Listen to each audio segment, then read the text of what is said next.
Snow. You're MJ. back. I'm back. You're back. You know, you're taking more time off than Howard Stern. I know. It's kind of nice that someone like me, gets more time off than Howard Stern. Yeah, but I have to do all the heavy lifting here. I got to keep this podcast going in your absence. That's because I had carpal tunnel surgery. I can't lift anything heavy. How painful is that? It's like tender in there. I mean, I can't tell what the incisions look like yet because I can't take this off due to like getting an infection. Right. So. But it's not too bad anymore. I mean, I was on pain pills for like a day and a half. Shit. I think I might have to have that done. Probably. It's typing thing all day long. It's caused from like repetitive motion. I think they've even said that more people are coming down with carpal tunnel because of the use on our phones too. Really? You know, well, yeah, think about it. Like you're holding your phone and then sitting there and you're using your thumbs like that. Yeah. I mean, and it's all connected and you're doing it like repetitively. And some people, you know, longer periods of times than others.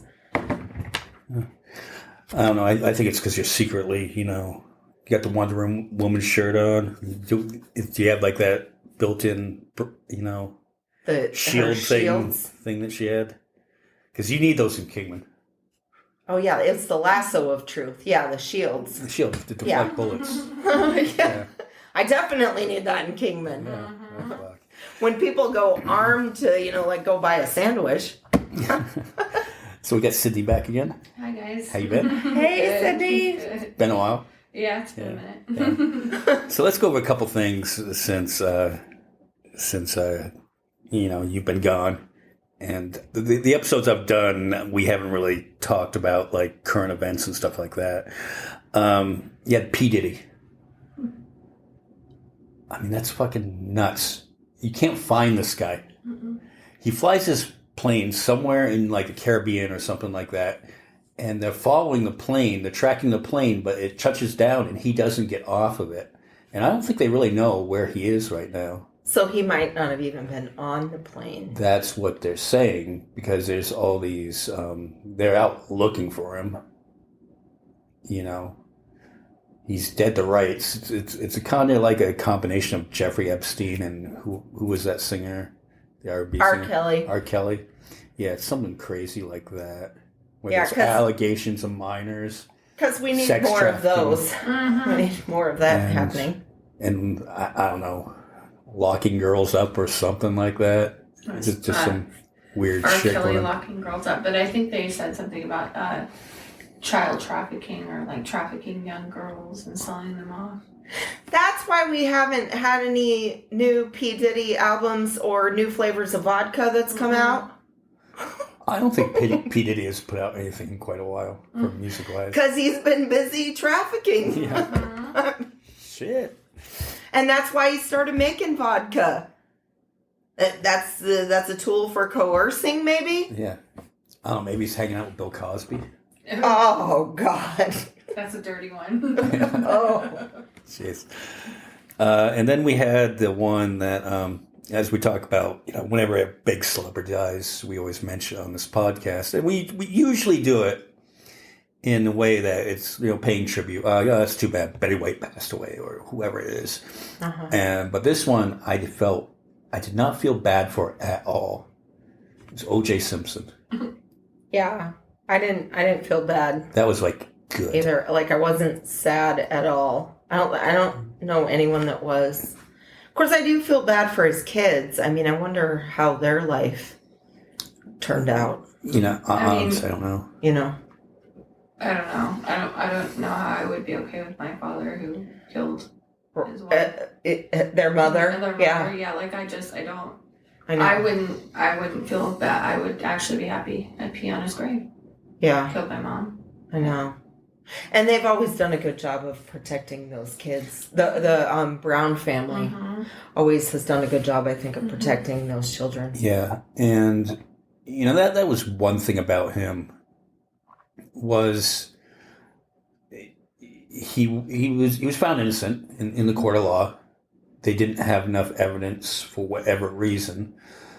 And with that famous, Glove. the glove, if it doesn't fit, you must acquit. But no one really, and I think this is where the prosecution messed up there.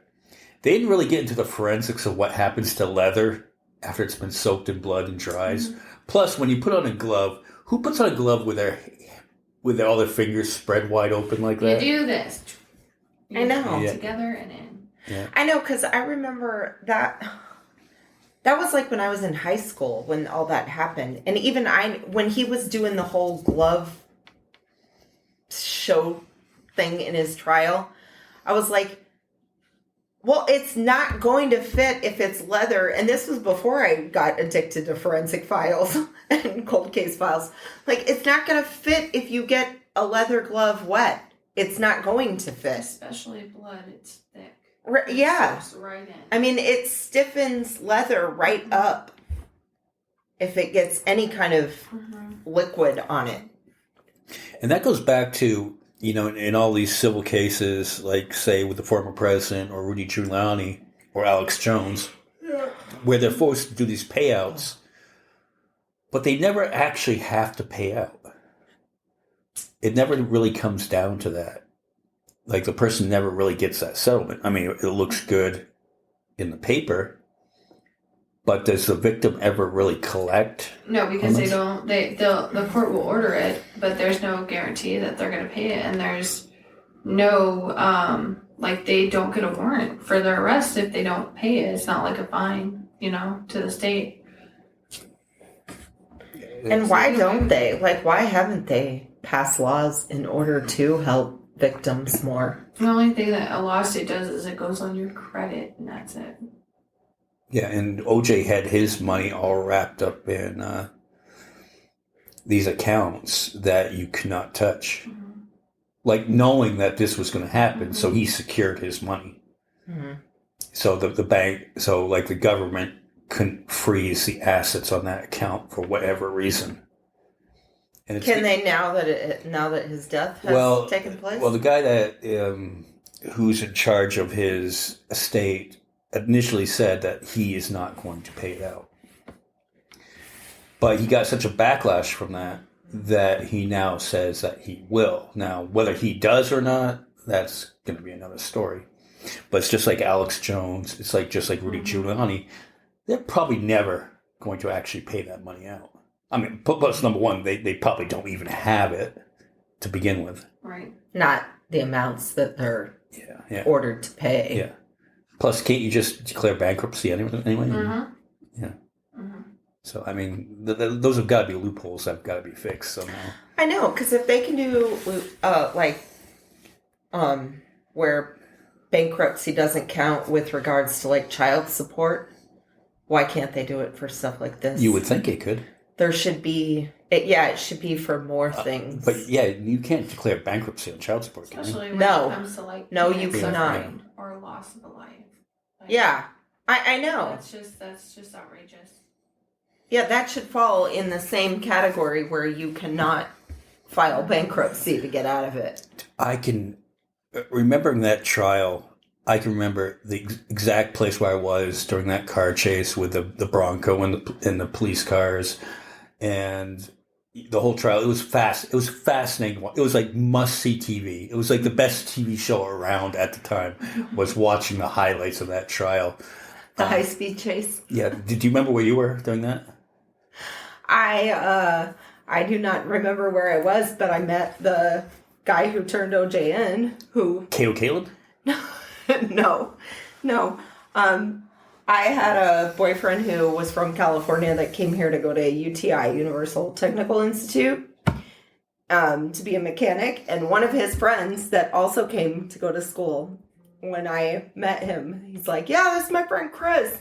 He's the one that called the call box on OJ on the freeway in the chase. And I'm like, no way. For you youngsters here, okay, we used to not have cell phones.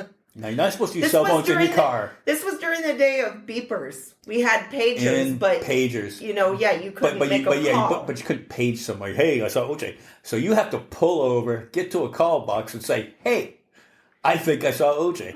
Yeah, and the only state that I still know that has the call boxes that I've ever driven through and seen them is California. They're the only states that have those emergency call boxes. There's a couple on the way to Phoenix before you get Wickenburg off to the right-hand side, right before you get to the Joshua Trees area. Really? Yeah. Yep, there's a couple. When did they put those in? Been there for years. Huh. I've never noticed them. Well, It's so desolate out there. Yeah. You'll miss it if you'll blow by the sign. Well, no, being a native Arizonan, I've always been like, when I went to California, ever since being like knee high to a grasshopper for like summer vacation, I was like, how come we don't have call boxes? We live in the desert. I mean, it gets hot as hell out there. Yeah. You need some help. And there's one, you know where Nowhere, Arizona is, or Nowhere? Or Nothing? Nothing, yeah. Okay. There's one right there. Oh, I've never even noticed it. I'll have to look when I drive back down to Phoenix. Mm-hmm. I have to look for it. Nothing is a scary truck. Well, it's not even a truck stop. It's just an abandoned whatever was there. Right. I guess it was a gas station at one point. Yeah, there used to be a family there because it used to say population 4. So a family actually lived there, but they moved years ago. Yeah. So we got some Charlie's Pizza tonight. Just craving pizza, and it's a food truck vendor here in Kingman, and he won number 9 in this international contest in Vegas for traditional pizza. So number 9 in the world. That's pretty impressive for Kingman. Yeah, so that means he's number 1 in Kingman if he got number 9 in Vegas. Number 1 in Kingman. Number 1 in Arizona, I'm positive. yeah, I'm pretty sure. Yeah. And I'm a pizza snob. Uh-huh. And this gets me to the next story. And I'm going to go on a bit of a rant here. It's funny because the owner of Charlie's had commented under my post of, shouldn't have used that company. And Snow, you know this. Since I met you, I think I raved about Naked City Pizza in Las Vegas. Oh, yeah. Right. They have excellent pizza. Right. And we've been there. We've been to a couple of their locations. We went to the original one that was in Moondoggies. Yep. And then we went to one that was off of Fremont Street. There's one inside the Cortez. Not anymore. Is it El Cortez? That one closed. And really? And the one in Moondoggie closed. They've only got the location now in Paradise. Paradise? And you and I have been to the one in Paradise too. Yeah, I've been there. And then whenever you used to go to Vegas, we used to get... what about the one out on Blue Diamond? Yeah, Blue Diamond. The new one? Those are the 2 that are left. Oh, okay. I think it has a lot to do with what happened during COVID and stuff like that. Uh-huh. So that being said, for probably about 9 years now, I've always supported this business and love it. And when you'd go up to Vegas, I would, hey, here, let me slip you 50. Can you stop by, bring some back? Bring me home some Naked City. So I thought I was a pretty loyal customer. So I was up in Vegas for my birthday, up for a couple of Godsmack shows, and I went to a screening of Sully's documentary, I Stand Alone. It's phenomenal. Kid got to have a question answered by Sully. Very cool moment. I was a cool dad for a day. And the hotel that I stayed at was right across the street from Container Park. And they're doing construction on this hotel.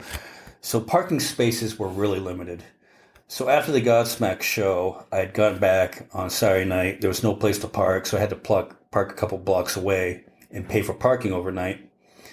So I get up the next morning, and there was a space free. So I'm like, okay, well, run over, get the car, so I don't have to pay for another night of parking. Park it in the lot. It was my birthday weekend. I wanted some Naked City Pizza. Mm-hmm. So go out on the website. Oh, they deliver. Okay. Type in the hotel's address. All right. Cool. They deliver out here. And that was about 4.5 miles away. So I wasn't sure if I was out of delivery here or not. So I'm like, well, I'll just order delivery. Fine. It's my birthday weekend. I'm going to treat myself. And it shows up, and the driver shows up, and it was this quick. And usually if I DoorDash or Postmates, I say just leave it at the door. But this time I didn't. Uh-huh. This time I didn't. because it's a hotel and stuff like that. And I just hear this on the door, and I'm sitting on the edge of the bed, closest to the door. So that's how quickly I was at the door. That quick. And the pizza was on the ground. The box is on the ground. And I'd gotten the suicide fries too. And he's gone. I'm like looking to the left, I'm like, wow, he disappeared quick. He's fast. And I didn't get like the half sheets we usually get, which are pretty big, which is half the size of this table. I got the full sheet because my roommate loves it too. And I'm like, well, I'm just going to bring this home. And if I get sick of it, I'm just going to freeze some pieces of it. And I bring it in, and I'm about to watch the NASCAR race. I've got my pizza. I'm all psyched and stuff like that. I open up the box, and you saw the picture, right? What it looked like was the box is literally the size of this table as I put my arms out to the left and right, like 4 feet across. It looked like he carried it up the stairs like a book under his arm. Yeah. So I open it up, and it's disgusting. It looks so disgusting. I'm like, I don't even feel like taking a bite of this. Even though there were some pieces that were salvageable around the edges, I was like, ugh. So I called Bacon City Pizza. I was like, hey, got a problem. Got a problem with this pizza. Showed up here. Do you have a cell phone so I can shoot you a picture of it? No, you're calling a landline. Like, okay, I just wanted to show you what this looks like. And none of you there have a cell phone. Exactly. Wow. Number one. But I was just like, in okay. 2024. Yeah. But I was like, whatever. I'm like, okay, well, this pizza is so gross, it's not edible. Can you send another? No, well, our website is a third-party website, and it goes through DoorDash. And I'm like, I don't recall seeing that disclaimer, and I didn't order it off of my DoorDash app. I ordered it from you on your website. No, well, that's a third-party website. You're going to have to contact DoorDash. Here's their number. I'm like, I'm on my cell phone, and I don't have a pen in the room. I was like, can you text me the number? And I was starting to get irritated, so I didn't think of, well, I could have just opened up my notes app on my phone and typed it in there. Right. But I wasn't thinking that at the time. So I'm starting. Because you're pissed. I'm already pissed that it showed up. I'm not pissed at her at that point, but she had that 17-year-old attitude that she didn't give a fuck. She didn't give a fuck. And you could tell Not her problem. I'm in customer service. I know the tone of my voice. And if somebody's mad, I'm very conscious of the tone of my voice back to the customer. Very conscious of it. So I'm just like, all right. So I get it. Okay. And it's a 1-800 number. So, she was like, you're going to have to contact the driver. But she gives me this 1-800 number. Right. Because they won't give out their numbers. Right. So I called DoorDash. And of course, they outsource all their calls. Okay. So I'm talking to someone who knows where they're from. Did not sound like they're from America, though. Very hard to understand the thick accent. Right. Whatever. And they're like, okay, hold on. I'm going to have to contact. Then they made me send a picture to them of the order. Okay. And I'm trying to do this on my phone while I'm trying to talk to her. I'm getting even more irritated because it's just, why are you making me jump through hoops here? Okay, bye, do it. And she goes, okay, well, I'm going to have to contact the pizza place. So I'm put on hold. You could tell whatever was going on. She comes back on and says, well, they will not remake your order. All they can do is refund it. I'm like, okay. Fine. Give me a refund. Okay. Yeah. But they said, you're going to have to contact Naked City Pizza to do this. Okay. And I'm like, but they told me I had to contact you and that you ran their website. No, that's not true. So I call up the same snooty girl. Hey, sorry, it's me again. Me again. They said I had to contact you for the refund because you could not send me another pizza. Well, that's not true. You're going to have to. I'm like, no. At this point, I'm getting heated. I'm like, all right, let me talk to your manager. And the manager gets on. And she's got the same voice as the employee. And I'm going, at this point, I'm like... Did you say, is this the same person? No, you could tell it was a different person. Oh, okay. But at this point, I'm just like, do you realize how simple this is? I'm in customer service. All you have to do is send another pizza. She goes, well, why should that come out of my pocket? It's not coming out of your pocket. It should come. Why are you? My thing is I'm calling you with a complaint of how it was delivered. I'm not the one that contracts. I'm not the one that deals with the delivery process. That's you because you're running the company.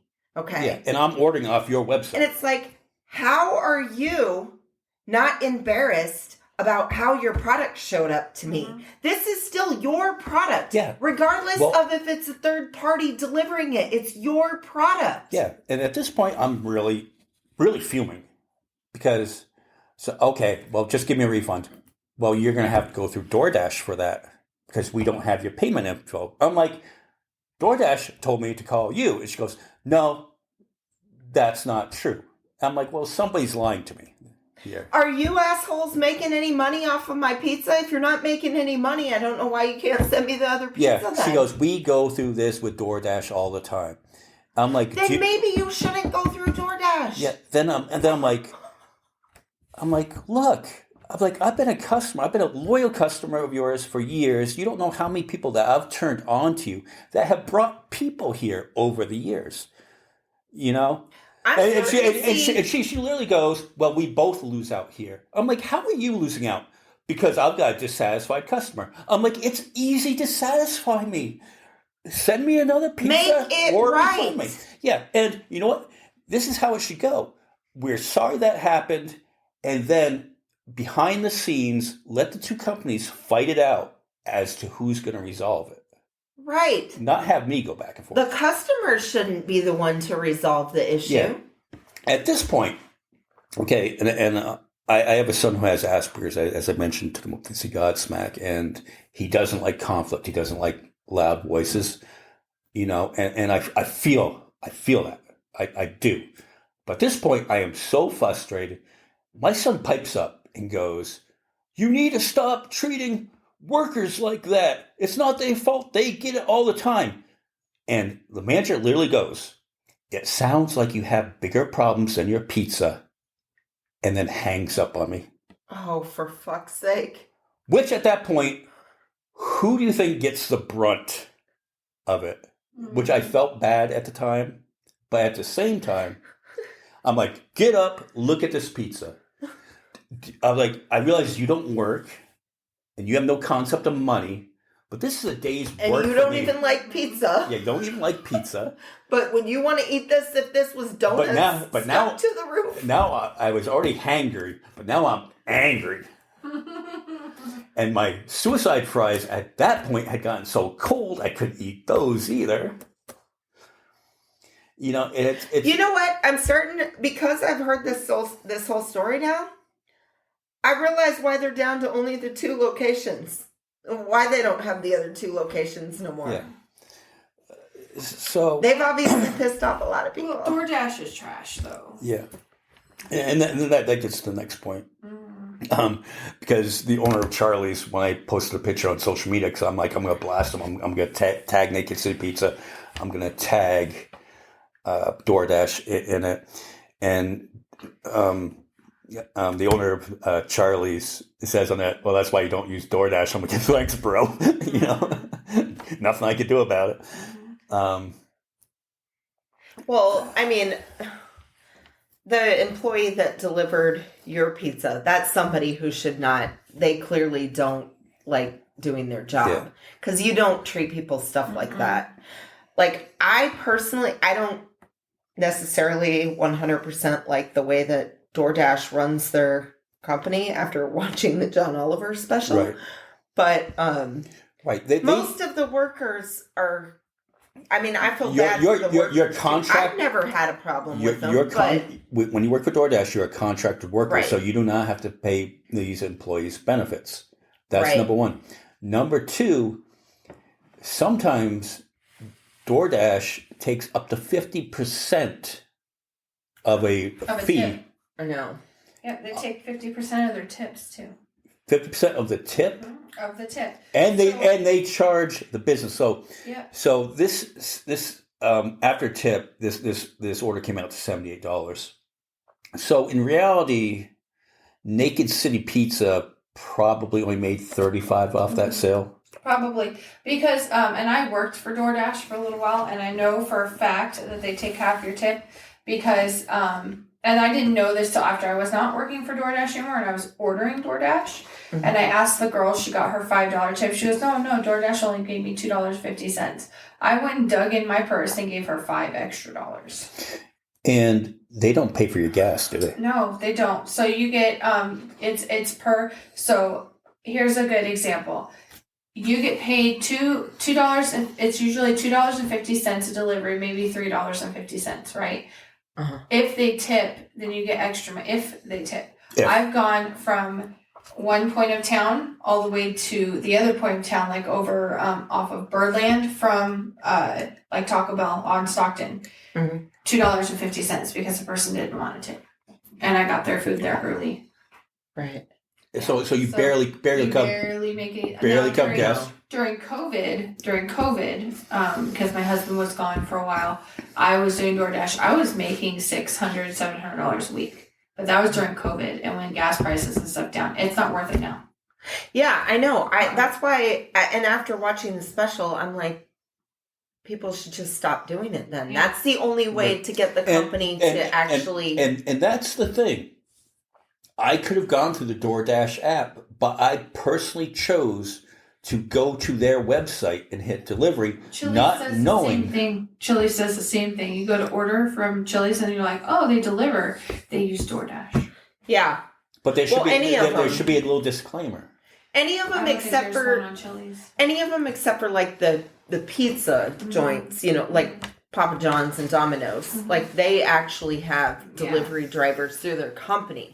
But anybody else who says they deliver, they don't. They're doing, they're using They're the outsourcing. driving services. Yeah, and it's I did Uber Eats as well. Uber Eats is a little better on their people. Like they give you like breaks on your insurance, like you get so much off your insurance, and then they mandatorily, like when you order Uber Eats, you cannot finish the order and purchase it unless you tip their driver. So you make more. But there's not very many companies out here who use Uber Eats because it's more expensive than DoorDash. Oh, that makes sense. Because I've tried looking in the app. Like I don't think they do Grubhub in our area at all. No. Like they do that in cities, but like I have all the apps because even if I go somewhere else. Grubhub's another one like Uber. They make them tip. Right. They make them tip. And honestly, like DoorDash is trash. Like, and it sucks because I mean, they did me good during COVID, but not now. Yeah. Well, I think that's also the product of, and I think John Oliver spoke of this, is when you first come out, the service is great. And then you monopolize the market and you can just go to shit. Because you get people, it's like with anything, you get people addicted. So then they're like, oh, they're thinking that this is a great thing, not knowing that things are not so great for the employees. You come out with this great new idea. People are like, and then they're like, oh, this is convenient. Heck yeah. And then they can go ahead and slowly turn into shit bags, I mean. Yeah, and personally, I don't order out all that much. I don't go anywhere just because customer service just seems to suck everywhere now. Yeah. But number two, for the price of everything, well, it's just cheaper for me to make it at home. Yeah, I know. I do. I do a lot of cooking. And again, situations like this are just force me to like, okay. Like Naked City Pizza. Well, okay, bye. Sorry. And I wasn't going to mention this. I was going, because I love the company, that I was just trying to, before I say anything, I wanted them to make it right. But through email after email and through DoorDash. And they still haven't done anything. Nothing. They didn't. Nothing. They didn't even refund you. Nothing. No. And I will go, hey, I still haven't received a response. And on my Instagram post, DoorDash said, hey, this is so-and-so representative. DoorDash, please DM us what the issue is. And I go on DoorDash's Instagram, and there's no way to send them a DM. So because they're trying to make it look like they're trying to help you out. Well, I commented. I said I would do that if you guys had a DM link on your. And you don't. And then did you hear anything back? No. See, so they're fucking doing it. It's all a show. Yeah. Mm-hmm. All right, so let's talk about a happier topic. And I want full disclosure here. I am no foreign policy expert, as is nobody at this table is a foreign policy expert. I just know my moral compass. I know what's wrong and what's right. And there's a lot of talk right now about the Israeli-Palestine conflict. Mm-hmm. I think it's a very complicated issue. I do not know how to solve it. Personally, I do not know. Everybody seems to have their solutions, but I don't. I don't think there is, honestly, a solution. I mean, they tried to do the ceasefire, and Netanyahu, however you say his name. Netanyahu didn't, listen to it numerous times. And, I mean, when you have somebody that's like Putin, I guess, in their thoughts and minds, we can't. I mean, this is our country, like our people can't control what he's going to do. Here's my initial thought on it, and this is only my opinion, is after the attack by Hamas on Israel October 7th, was Israel justified to attack? Yes, 1,000%. They were justified. Mm-hmm. But at the point where it is now, where it is just pummeling this entire nation into oblivion. Especially when they're trying to get like food and basic supplies. Yeah, they're literally holding it. That's, I mean, even there was the one thing that really made me disgusted was there was a hospital with babies hooked up to breathing machines. There were 25 babies hooked up to breathing machines, and Hamas was in the basement. They were in the basement, and he cut the power to the hospital, and there were there's tunnels under the hospital. You could have gone in and taken care of that situation. But he cut the power to the hospital, and all those babies died. And then they bombed the hospital, and whoever was left in the hospital died. And they just did another sanctuary that they claimed Hamas was at, but they weren't. They found out that they weren't. It's kind of like the weapons of mass destruction crap with Bush. Weapons of mass destruction. Yeah. So they killed a bunch of babies again, and a pregnant woman. Well, and what's the death toll up to now? Over 300,000 people and over 13,000 babies and children. Right, and wasn't the initial attack on Israel, didn't it kill like 70? Well, was it several hundred or was it like 70? It was 1,400 people. It was 1,400, okay. I mean, that's no horrible. No children. And here's where my issue is it just seems like we get so divided is you cannot say that you're, like, hey, ceasefire, call it, hey, tap out. You can't say that because if you support the Palestinian people, they call you anti-Semitic. Or a terrorist. Terrorist? Or racist. Racist. Right. Mm-hmm. So yeah, tell us about the post that you had. So I saw a post about, basically that Palestinians and Hamas were evil, and I commented and I said, so the 13,000 children that were killed in this bloodshed war, this genocide of a war, they're evil, and as trying to kind of connect the dots of the hypocrisy that they supported that we send money to Ukraine because Russia was doing the same thing to Ukraine as Israel is doing to Gaza, but they supported helping Ukraine. I tried to help them understand that. Wait, though, isn't like the people that support funding for Israel do not support the funding for Ukraine for the most part? Yes. For the most part. For the most part. Yeah. But even though we already give Israel billions of dollars a year for defense funds before this happened. Yes. So this guy supports Ukraine getting help. And that's cool. That's very humanitarian of him. Right. But your problem is that you are, and I'm trying to be as respectful as I can about this because he was not respectful to me, is you're trying to be, you're trying to hide your discrimination of Muslim people. Palestinians are of Muslim faith, and we all know that, or they're Islamic. They're not Christian. They're not Jewish. So when you think of the majority of white Christian people or American people are going to flock to the aid of Israel automatically because of religion. And it's literally about religion. It's not about anything else. Which, don't you find ironic when they go,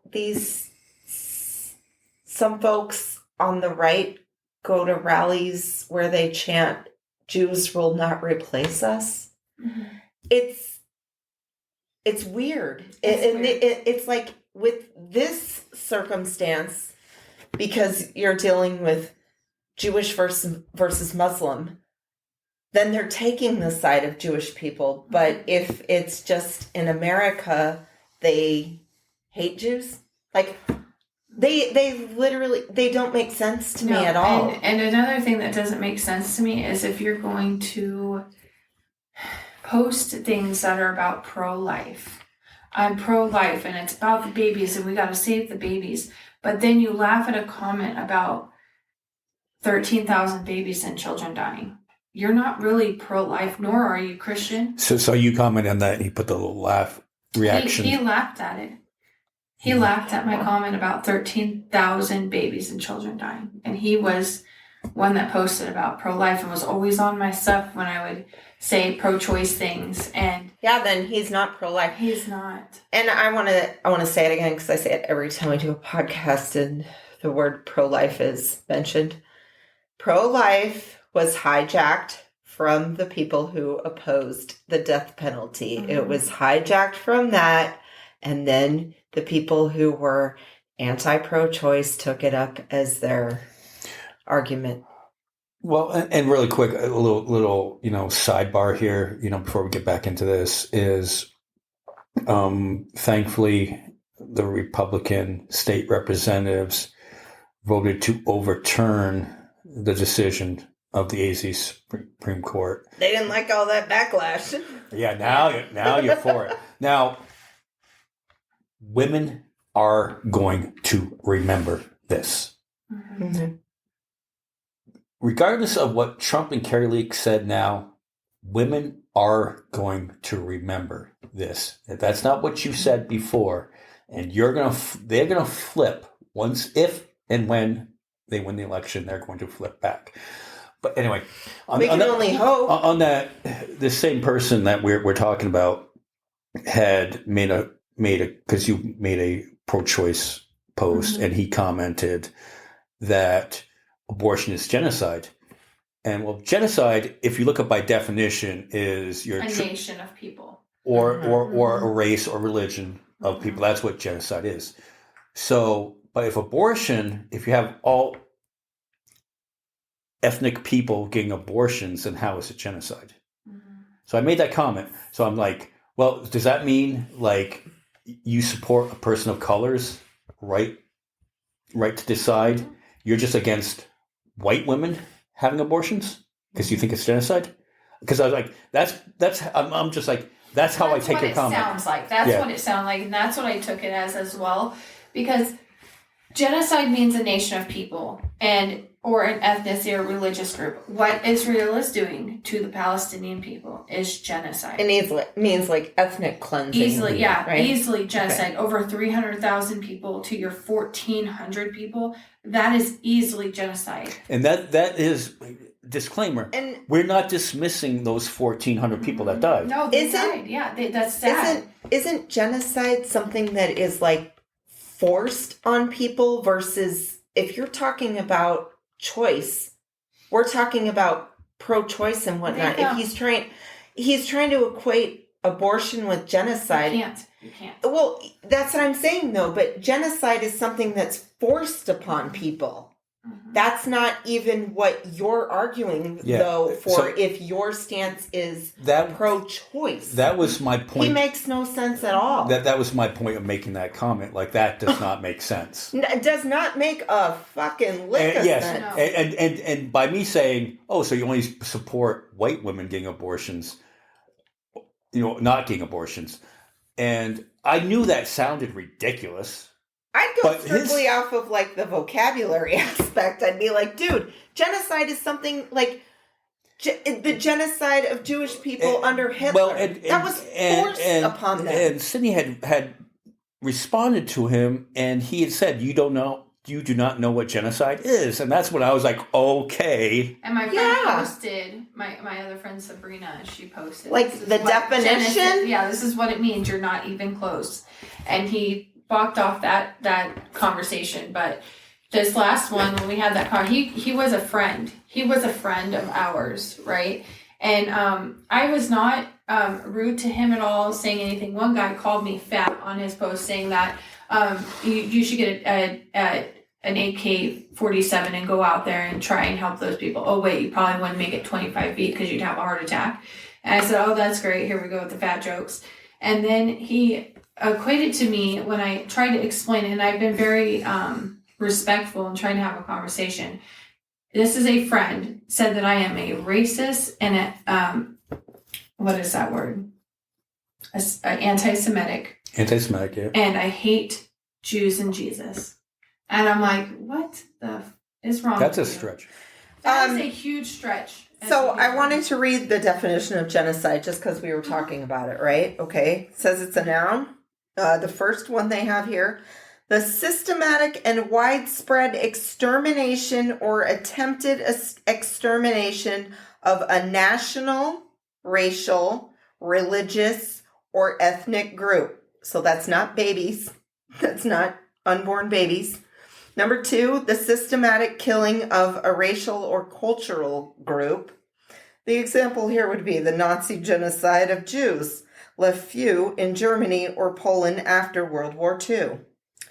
Number 3, the systematic killing of substantial numbers of people on the basis of ethnicity, religion, political opinion, social status, or other particularity. And they know they're killing them on purpose. They found a mass grave with over 200 people, children included. Their hands were tied behind their back, and they were all killed and set in this mass grave. In Gaza, they found that. Palestinian people. So that is genocide right genocide. there. That is genocide. Abortion is not genocide. I mean, he would have been, if he would have said, like, abortion is murder, then that's, okay, that is actually a view, though. It's not one that I agree with, Right, I mean, yeah. I mean, to a point, yes, it is the ending of something. To abort means to get rid of something.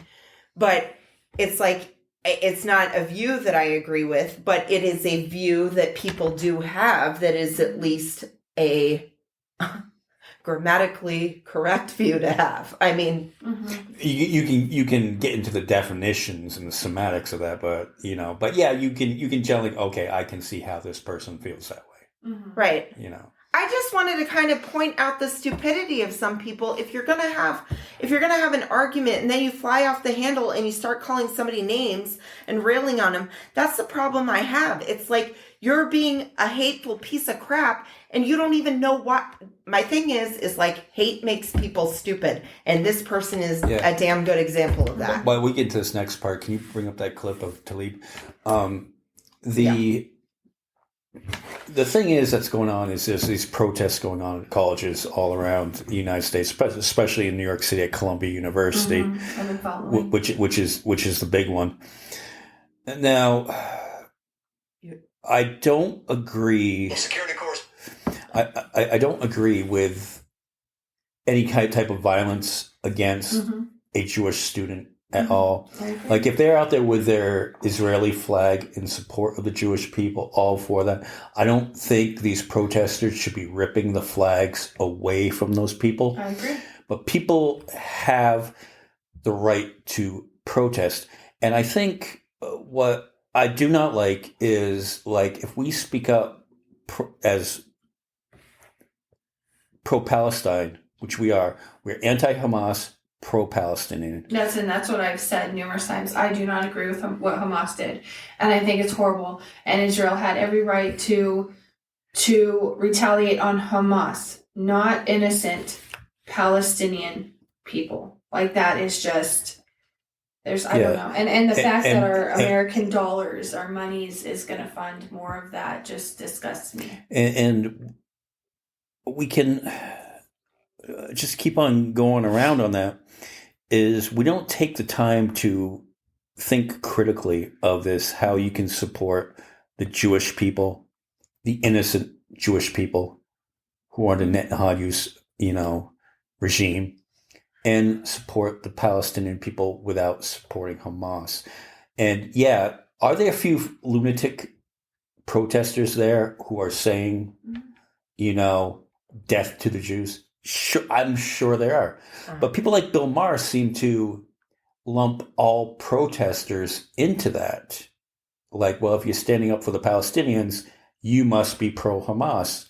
No, that is not true. There's a lot of actual Jewish people and people who are from Israel that agree that it's wrong. And Bernie Sanders, yeah, and they're protesting with these people who are protesting for the Palestinians. And it's like, it doesn't matter where you're from, what ethnicity group you are, what religion you're from, what is right and what wrong is wrong. And if you stand on, like, no matter who you are, like, that is wrong, people are going to come over and be like, this is wrong. And it's just, I don't understand why there's so much hate. There's a bunch of lives lost, and it's not comfortable, and it needs to be dealt with. Yeah, and now you have other countries getting involved. It just doesn't look good. It's not pretty. But then you have stuff like apparently at like a protest in Michigan, Dearborn, Michigan. Dearborn, Michigan. And do you have the clip there, Congressman Tlaib? Mm-hmm. Okay, so Fox News goes to interview Congressperson Tlaib, and this is how the exchange went down. As soon as it felt. Fox News. I don't talk to Fox News. At a rally in your district, people were chanting "Death to America." Do you condemn? Talk to Fox News. But do you condemn chants of "Death to America"? I don't talk to people that use racist tropes. Why can't you just say whether or not you condemn people chanting "Death to America"? Why are you afraid to talk to Fox? Fox News is not listen, using racist tropes towards my community is what Fox News is about, and I don't talk to Fox News. Is "Death to America" racist? Fox News. Is chanting "Death to America" I'm racist? talking about your guys' racist tropes. You guys know exactly what you do. I know you're Islamophobic, but you guys gotta go deal with it on your own self. You have to use me. Okay, so that's I wanted to play her exact words and then the message that Fox is spreading. Since she did not come out and condemn that remark specifically, that means she must be in support of that. A congressperson from the United States is saying she supports death to Americans. And this is the Muslim congresswoman. Yes. They've always been after her. They're always No, yeah, of after course. her. And that she's part is of why the she squad. said what she said. Yeah, she's part of the squad, yeah. Yeah, she said what she said. I do not talk to Fox News because of the way you treated me. The thing that pisses me off too is the bimbo reporter, and I will call her a bimbo. I don't care. That's what Fox likes to hire. going after her and being like, why are you afraid to talk to Fox News? I'm like, she didn't sound like she was afraid. She flat out told you that she doesn't want to talk to you because she knows how you guys fucking spin shit. And you've already come out against her community and talked so much shit. Right. And also, why is it that she has to condemn things that protesters are allowed to say? Look, I don't like what they said. I'll tell you that right now. I don't like them saying death to America. But guess what? We live in America where you're allowed to say that. And these people are the first ones to say, how would you like living in another country where you can't say that or you're killed for saying something like that? That's why we live in America. Right. You're still allowed to say it. I don't agree with it. I don't even like it. But you're allowed to say that. And Tlaib was in a no-win situation there because if she said nothing and just walked away, that would have been they an would have endorsement. spun it into like she believes in it. Look at this. The proper response would be, "Are you that stupid?" And that's U.S. what- congressman. That's what all the people who are getting questioned by these assholes should just do with regards to Fox News. First off, their news is a joke. They're not news. They're heavily opinion. So are some of the other ones, to be fair, but they are heavily opinion, and they're the only ones that I know of that got prosecuted in a court of law and got prosecuted for lying to their viewers. They got charged guilty to lying to their viewers. Right. And so it's like, yeah. And they're not registered as a news company. They're registered as an entertainment company. Right. They're entertainment. So why should a busy congressperson even waste their time talking to them if they're not real news anyways? Did you guys watch the debates on the Senate about the budget or the money that they were sending to Israel? No. Bernie Sanders was featured on the news because of what he said, and he said what we said, and that was that yes, Israel had a right to defend themselves from Hamas. Mm-hmm. But Israel does not have a right, and that it is a international crime. What I can never say it. Netanyahu. Yeah, what he's doing to the Palestinian people, and the UN has asked him numerous times to stop, and he's not stopping. It is literally an international crime, and we are literally funding his international crime, is what he said on there. And right. Israel is on the brink of going into one of the last. I don't want to say stronghold because that's the wrong word because it's not a stronghold. But there's an encampment of about 1 million people, and Israel is about to go in there on it. And they're going to kill all those people. And the World Health Organization has come out and said that we're going to have famine conditions very soon there. I don't know why we just can't. I don't know why we just can't have enough compassion to look at both sides of this issue. Well, and I've also heard too that Netanyahu keeps up doing this because he knows he's going to be tried for war crimes, and he's trying to prolong that too. So he's just. I'm like, then why would you continue to commit more? But you were protecting him. If we continue to send him money, we are protecting him, and we are part of that war. We are, what would you call it? We're endorsing that war crime. And it's unfortunate that our Congress, our Senate can vote at, they always you need 66 votes, and it's 70 something votes to pass these. I'm okay with funding for Ukraine. I'm not okay with funding for Israel. We're starving and have homeless people here. And banning TikTok, the only place that people have a real voice. You know what I mean? And it's you can vote on those things, but you can't vote to protect women's rights, to protect health care for Black people. Okay. So we're going to get to this next point, and this is where we're going to disagree. But we can have this. We can have this debate. We can have a conversation. We can have this conversation. You've come out and said you're not going to vote for Biden because of this.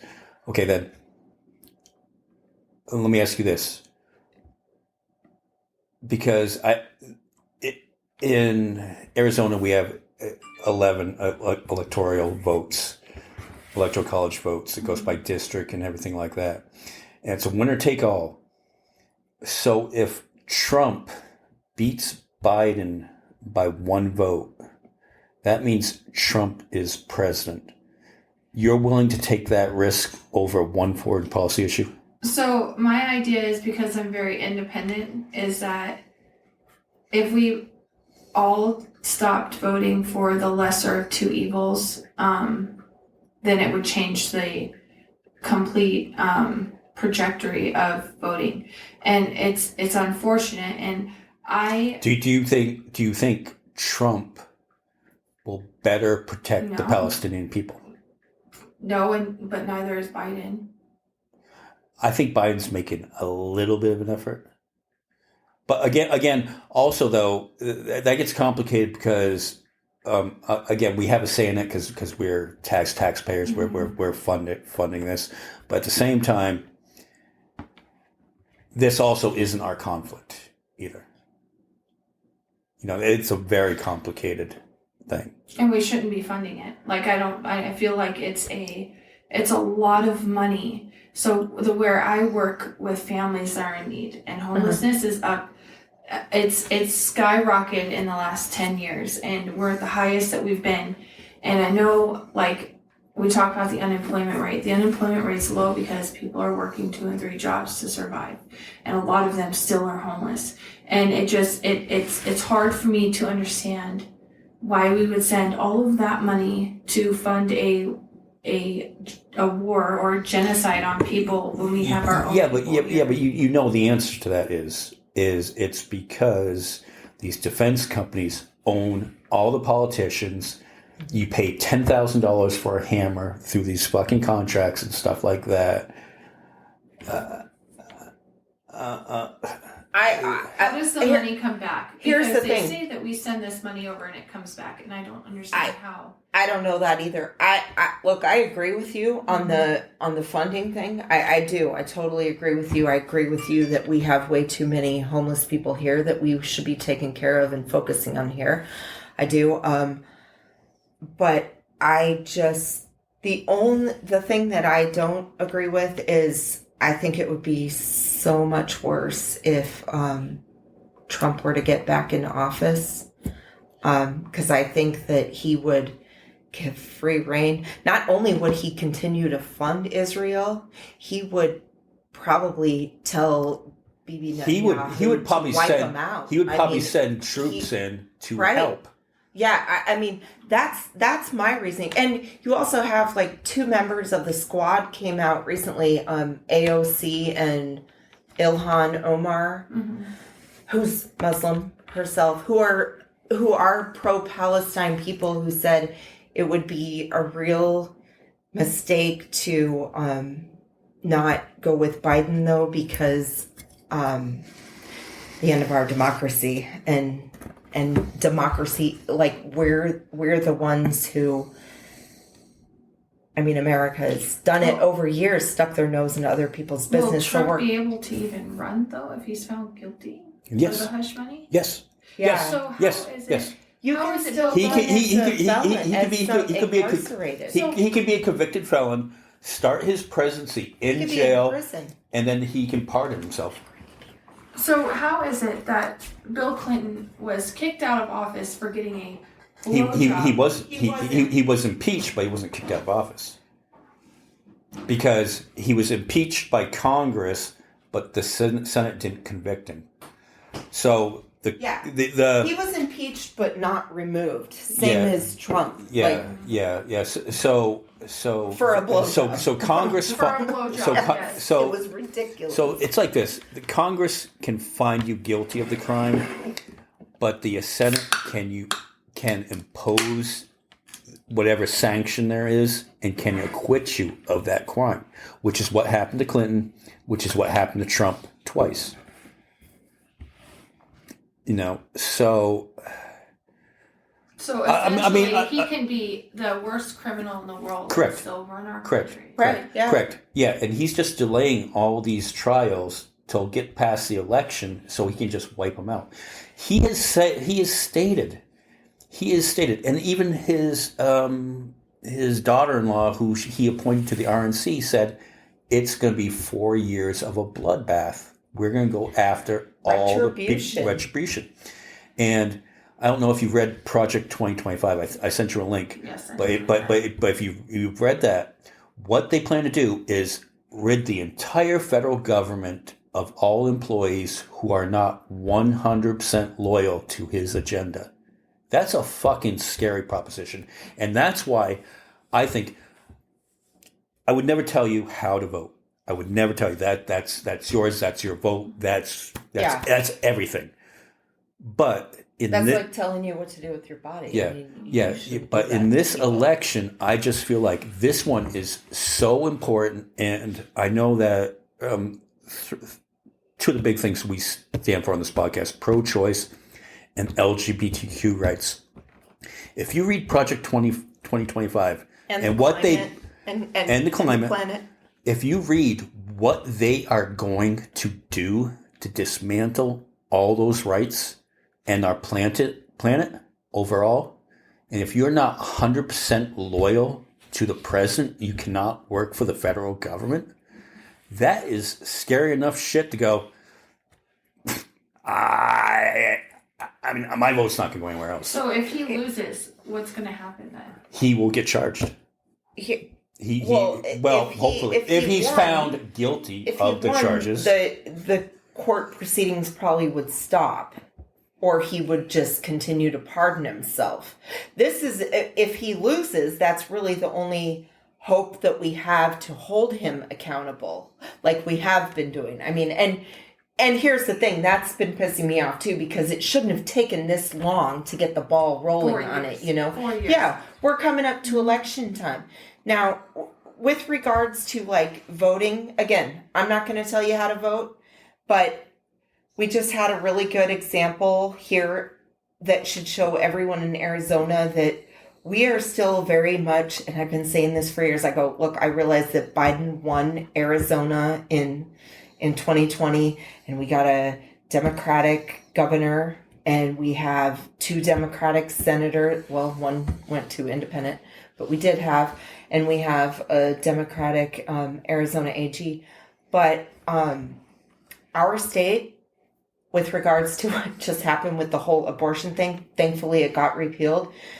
That should show people that we still are not purple. We very much are not purple. Mm-hmm. I don't have a problem with people doing protest votes at all. I totally agree with it. I mean, I'm all for your right to protest.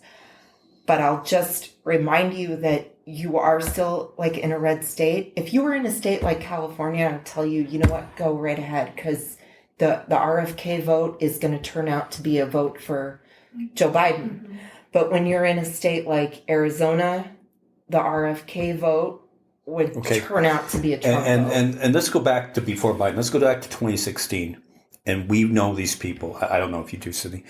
But we had the people that were so far behind Bernie Sanders that they wrote him in. Even though Bernie Sanders said... I was one of those people. I'll confess. Bernie Sanders... I was one of those And it's okay. Yeah. It's okay. This is just the point.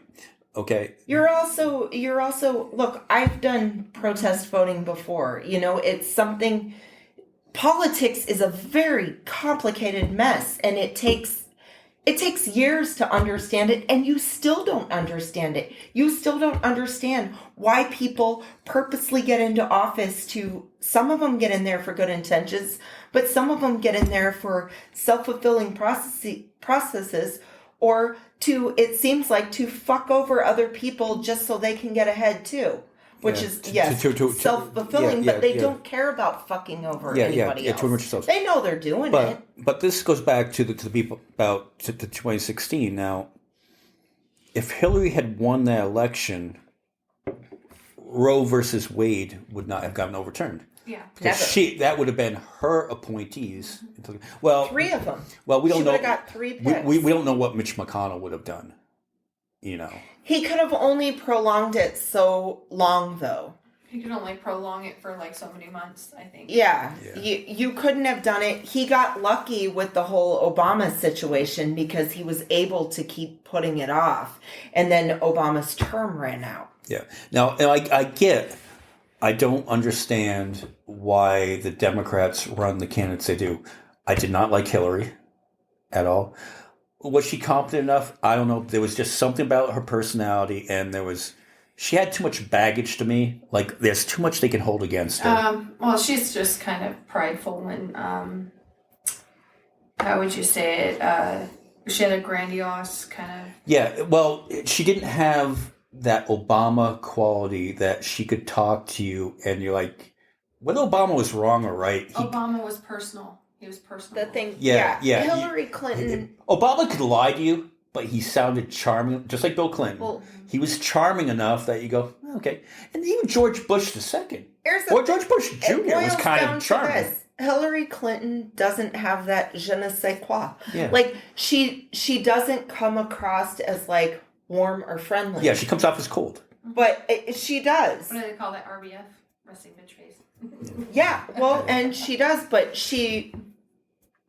I mean, like, it was very hard. Look, it was hard for me to vote for her, but, like, I did it because I listened to Bernie Sanders, and he was like, you guys need to vote for Hillary. Don't vote for me. Yeah. But and it was the same way. it was hard. We did this. I think we did this on the podcast. Because when you believe in somebody, like, I believe in, like, probably, I would say 97 or 8% of what Bernie does. I do have arguments against, there is something, matter of fact, an example I could give that I do not agree with Bernie Sanders with. I understand why he did it, but I don't agree with it because of his stance on being a conscientious objector and the whole thing with the military-industrial complex. He advocated to get Lockheed Martin factories in Vermont. Now, I understand why he did it because he wanted jobs for Vermonters, but I also have a problem with it because it's like, that's something that you don't agree with. So it's like, I understand, but don't really like it. Well, even in the last election, and I think if you go back to one of the earlier episodes, I think we talked about it, was when there was 7 or 8 candidates, we ranked Biden like our 5th choice. Yeah, he was my 5th choice. Yeah. I mean, it was Bernie, Elizabeth Warren, Pete Buttigieg, Klobuchar, then Biden, then the 2 richest dudes. Yeah. What's his face, and then Bloomberg, and in that order. So, again, your vote is your vote. I just feel like, and yes, second party candidates or third party candidates, yes, we should look at them legitimately. What would solve that is getting rid of the Electoral College and just going a popular vote across the board, across the United States. And I think that's the problem, is we have that Electoral College. Because how many elections have been won on electoral votes, but the majority was for the other party? Do you know what I mean? Like, the majority of Americans wanted this person, but the Electoral College picked this person. And right. That was like Al Gore. Yeah. Al Gore, Hillary. Because they do that whole stupid thing where if you win that state, you get this many numbers. Now, if we eliminated that and just did popular votes, you don't have to win the state. Well, and that's why. Or you win that state, and then you win. Whoever wins the most states out of the whole thing wins. And the only reason that we bring this up is not to again, tell you who to vote for, but just to be conscious of that, because we have 11 electoral votes in Arizona. It's winner takes all, and if Trump wins by 1 vote, he's going to get those 11. Now, and this is also bullshit, that it comes down to about 4 states that get to decide who the president is. We're one of them. That's fucking bullshit. Mm-hmm. We're one of them. You know who else is one of them? Ohio. Fucking Ohio. Fuck Ohio. And fucking going there and talking to them about something where they thought it. Oh, don't even get me started again. I'm like, no, you fucking dummies. This is a law that your lawmakers put in. This has nothing to do with the people you work for. A corporation. This is a law thing. Based off of religion, too. Where it's like, what happened to separation of church and state? So as much as I feel for the people of Palestine, there is a little bit of selfishness in looking at what's happening here in the United States and what would happen to pro-choice and what would happen to our LGBTQ friends on it kind of outweighs my displeasure of maybe Biden not being stronger in calling for a ceasefire. I mean, I understand exactly where you're coming Yeah, from. 1,000%. You're probably one of the biggest empaths I know in our town. Yeah. And I understand that, you know, and you're probably a person where your heart is literally breaking for these people. You do not follow her on social media. She is literally... I used to. I'm just not on Facebook anymore. Yeah, but there was a situation where one of her friends needed work, and Cydni's out the one, advocating for her, and people are like going, have her try here, have her try here. Clients need She does it for everyone. All the time. Yeah. She does it for... she's one of the sweetest people in Kingman. And her friend needed food for her pets, and our friend Heather donated, cat litter and food. Right. And that is so honorable that you do that. Mm-hmm. That's what I'm saying. I mean, I understand where you're coming from, but we're not going to be able to at least have a chance to help anybody else if our own country is further destroyed. And if our entire government is loyalist, are we really going to have another election? Or would it be like, Russia has quote unquote elections, right? With other candidates getting thrown out of planes or windows. Exactly. Or, and if you have poisoned. And if the Supreme Court rules that the president has absolute immunity, he could order hits which is on what his he opponents. asked for. He was trying to get this lined up. Yeah, and this isn't us taking like this pro-Democrat stance. These are things that he has stated. We go off of things that literally come out of this man's mouth. Like anytime we talk about abortion, the clip, I don't have my iPad over here, but I will do the impersonation. I'm the one that got rid of Roe v. Wade. And you cannot. That came out of his mouth. He's taking credit for it. You cannot say that and then say, "Well, the Arizona law goes too far." You cannot say that. And that's funny because he turned his back and said that. He turned around and said, "Well, I'm pro-life, but I feel like in certain circumstances abortion should be okay." And I'm like, you just got rid of Roe v. Wade. The moron. Because he's doing the thing. What's the thing where you're It's a flip flop. It's not just two-faced, but it's like you're like going back and forth between people. But he's always done that.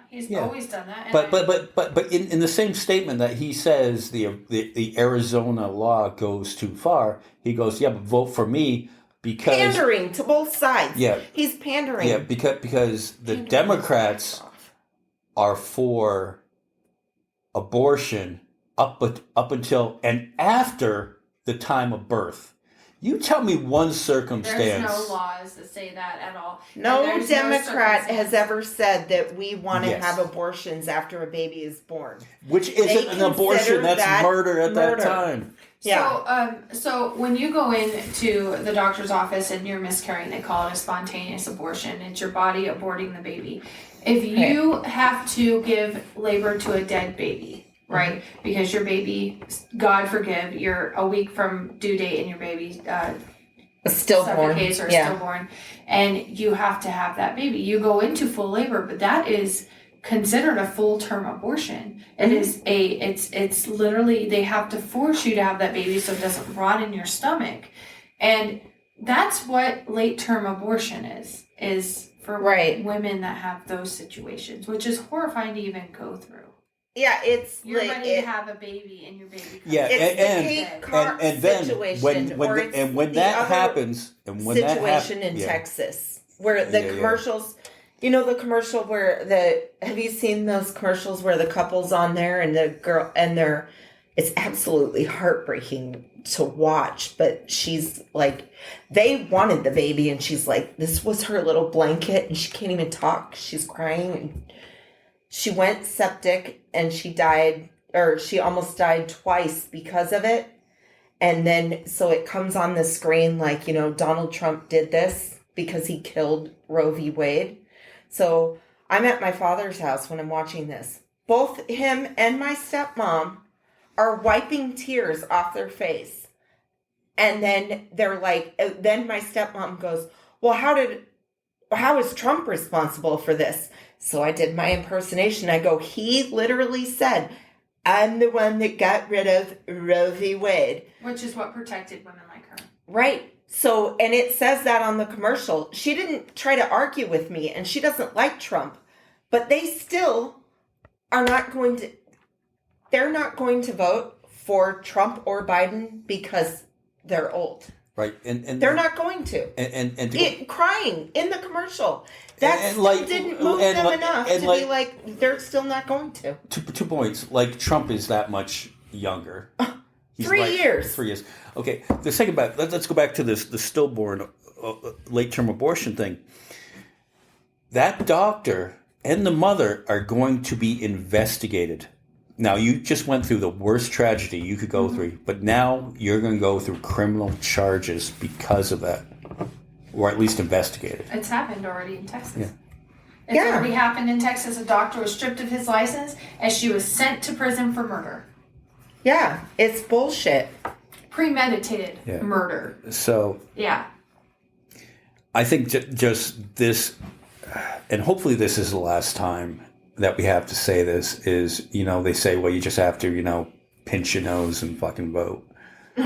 Not like, other than maybe, there's certain things I don't agree with Biden on. I think it could be stronger with the, like the ceasefire thing. Mm-hmm.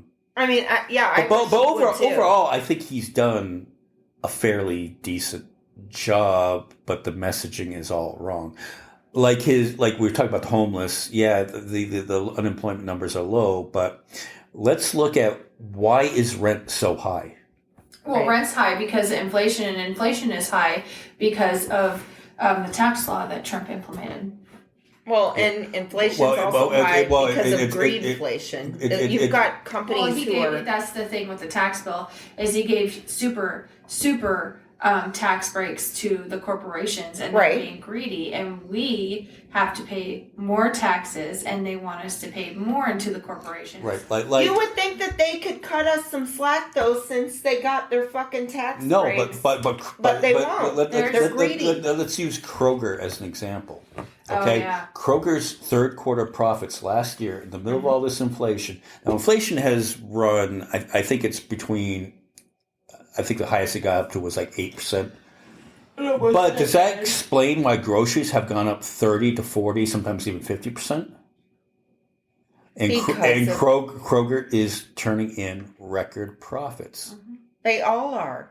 And they're still paying their people like crap. Well, yeah, and my conspiracy theory on this is I don't really believe it's all that much of a conspiracy theory, though, if you really think about things.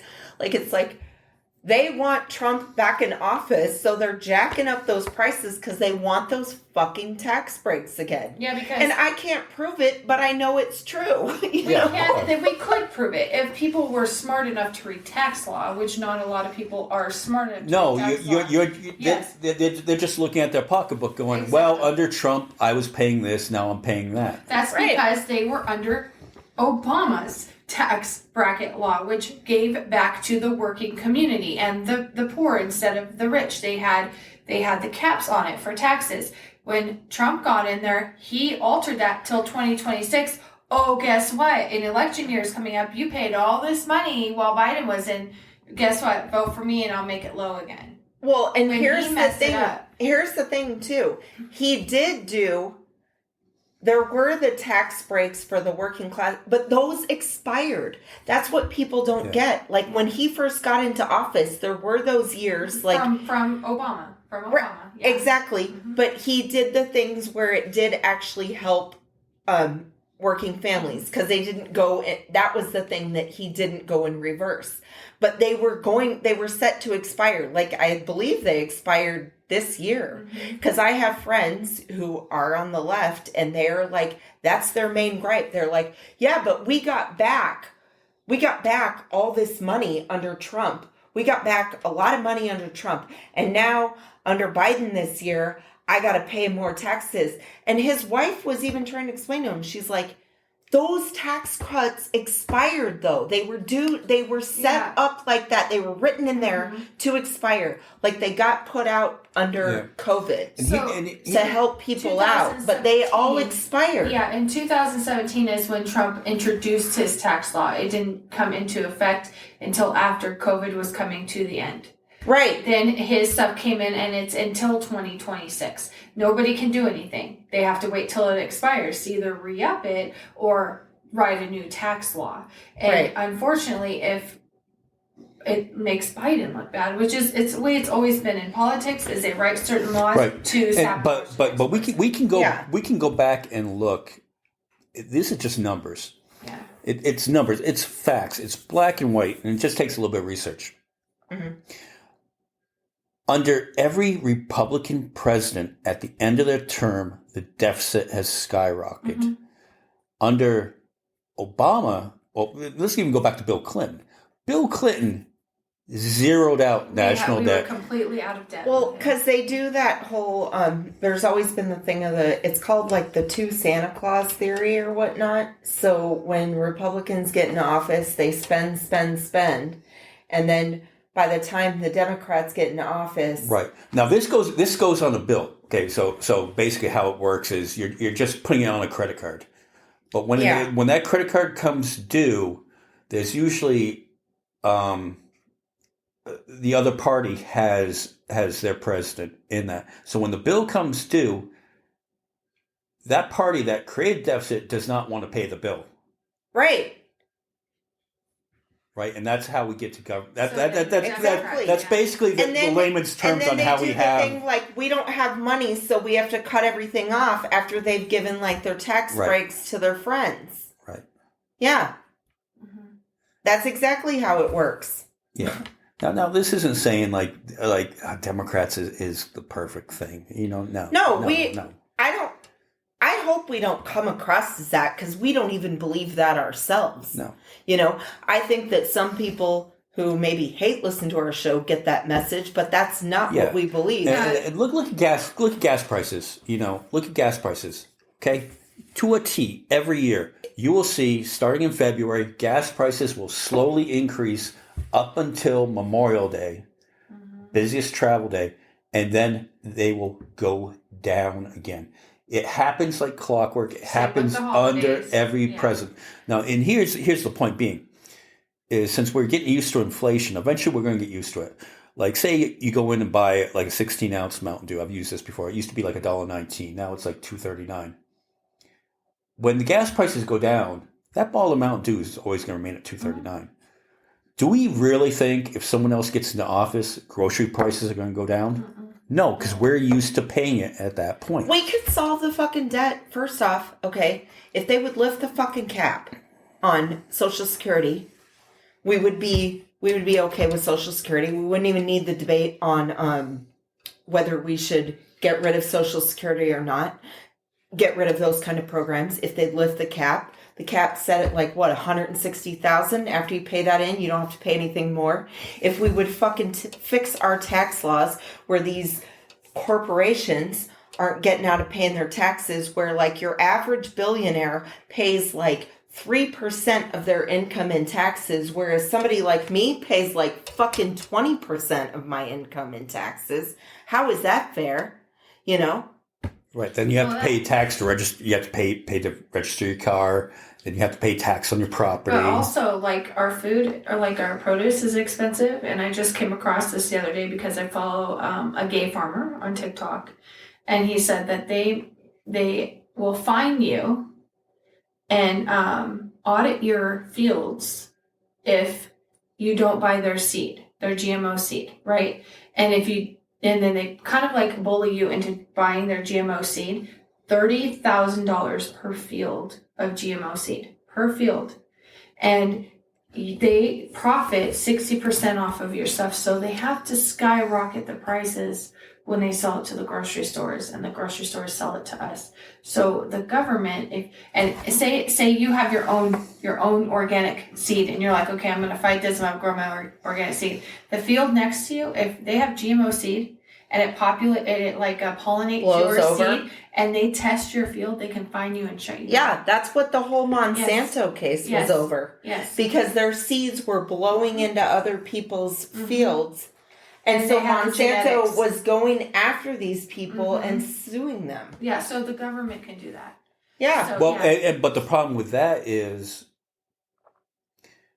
and But again, that was a Trump thing. this happened during the last administration, is it's cutting regulations that's supposed to control these That was a business Trump thing, yes. practices. And that was a Trump thing. And it's unfortunate because now, in essence, they control our food too.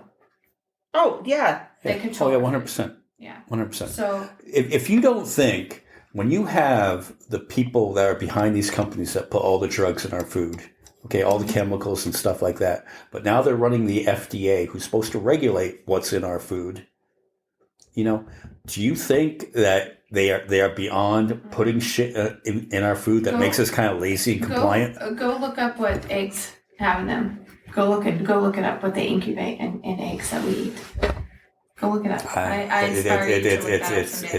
It's scary. I mean, That's why I have. we did a thing on a even wanna podcast. We did this thing on the podcast. I think it was around Thanksgiving where we I've watched talked a lot about of those food documentaries. we talked about the amount of lead that's allowed to be in Oreos. Mm-hmm. And it's just like, how could there be lead in Oreos? When there's not even supposed to be lead in paint anymore or in gasoline. See, I didn't believe Unleaded. I didn't believe that whole egg theory until I had my own chickens and I had my own eggs and I eat my own eggs, and then I go to a restaurant and I eat their eggs and I got sick. Uh-huh. I get sick, like vomiting and sick. And I have to I believe it now. I believe it now because I was used to eating food that was making me sick. Now I have my own stuff that's organically made and I eat it and I'm not sick anymore. Well, and don't you think this is, we'll just keep this short because we got to wrap this up.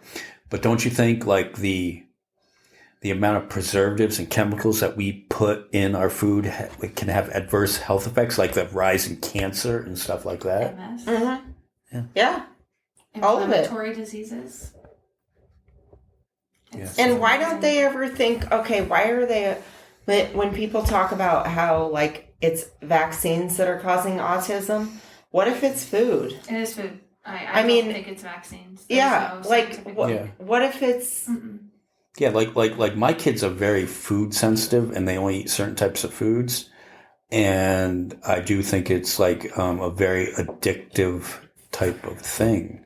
because a lot of the foods they are loaded with sugar and stuff. Yeah. And sugar's Red more dye. addictive than Sugar, yeah. I've heard of cocaine, I think. I think Yeah. isn't that And the thing? red dye acts in the brain. Yeah. as I've heard trying to cut out sugar completely is the worst. If you're really trying. Number one, it's almost impossible to do. It's in everything. Yeah. It's like you read. First off, I'll make my own salad dressings because I was amazed when I looked at it's there's sugar in salad dressings, and I'm like, yeah, right. When I heard that, you look at the label, sugar in there. I'm like, why would you even need sugar in salad dressing? I don't even get that. So I make my own without sugar. Yeah. So we should wrap this up because it's getting late. We could probably go on for a long time, but we will see you at Pride in a few weeks. Yeah, I will be there. Are you going to have? I know you can't really talk about it, but will your company be there? Yeah, we'll have a booth. Okay. And And you'll come and talk to us. Yes. Yeah, Okay, she just needs permission from her supervisor. From my Okay, supervisor, so we're not going to contact. really talk about what Yeah. company it is. Yeah. And yes, have your supervisors come over and Yeah. talk to us too if they She'll want call to. you. I'll get your number. Yeah, and yeah. she'll call you. So we're going to do it again because it's our absolute favorite Festival. It's a favorite festival, but it's our favorite.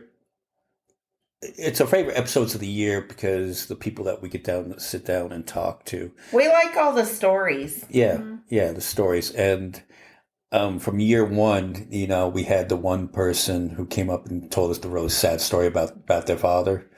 And the Right. next year they came up, and just to see the change in this person, and for them to Oh, thank, I know who you're talking about. yeah, for I know. them to thank us,